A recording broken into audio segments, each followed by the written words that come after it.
Reporter impact മോഷണക്കുറ്റം ചുമത്തി ദളിത് യുവതിയെ police സ്റ്റേഷനിൽ പീഡിപ്പിച്ചതിൽ അന്വേഷണത്തിന് ഉത്തരവ്. നെടുമങ്ങാട് പനയമുട്ടം സ്വദേശി ബിന്ദുവിന്റെ പരാതിയിൽ ഡിജിപിയാണ് അന്വേഷണത്തിന് ഉത്തരവിട്ടത്. കന്റോൺമെന്റ് എസിപിക്കാണ് അന്വേഷണ ചുമതല. കഴിഞ്ഞ മാസം 23-നാണ് ജോലിക്ക് നിന്ന വീട്ടുകാർ നൽകിയ പരാതിയെ തുടർന്ന് ബിന്ദുവിനോട് പേരൂർക്കട പോലീസ് ക്രൂരത കാട്ടിയത്. ബിന്ദു ജോലിക്ക് നിന്ന വീട്ടിൽ നിന്ന് സ്വർണമാല കാണാനില്ലെന്ന വീട്ടുടമ പരാതി നൽകിയതിനെ തുടർന്നാണ് പേരൂർക്കട പോലീസ് സ്റ്റേഷനിലെത്തിച്ച് SI ഉൾപ്പെടെയുള്ളവർ ബിന്ദുവിനോട് ക്രൂരമായി പെരുമാറിയത്. ഒരു ദിവസം സ്റ്റേഷനിൽ പട്ടിണിക്കിട്ടു. കുടിക്കാൻ വെള്ളം പോലും നൽകിയില്ല. വിവസ്ത്രയാക്കി പരിശോധന നടത്തി. കള്ളന്മാരെ പോലെ നാട്ടിലെത്തിച്ച തെളിവെടുപ്പ് നടത്തി.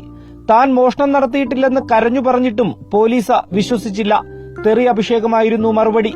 ഇങ്ങനെ സ്റ്റേഷനിനുള്ളിൽ താൻ അനുഭവിച്ച യാതനകളെക്കുറിച്ച് റിപ്പോർട്ടർ ടിവിയോട് പങ്കുവയ്ക്കുമ്പോൾ സങ്കടം അടക്കാനായിരുന്നില്ല ബിന്ദുവിന്.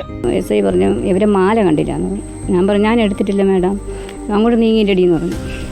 അപ്പം ഇപ്പുറത്ത് കൊണ്ടുവന്ന് എന്നെ ബാഗെല്ലാം പരിശോധിച്ച് എന്നെ ഫുള്ള് പരിശോധിച്ച് പിന്നെ ഒരു വനിതാ പോലീസിനെ റൂമിൽ കൊണ്ടുപോയി എന്നെ ഡ്രസ്സെല്ലാം മാറ്റിച്ച് എന്നെ പരിശോധിച്ചിട്ട് എന്നിട്ട് കുറേ എല്ലാവരും ചോദ്യം ചെയ്തു.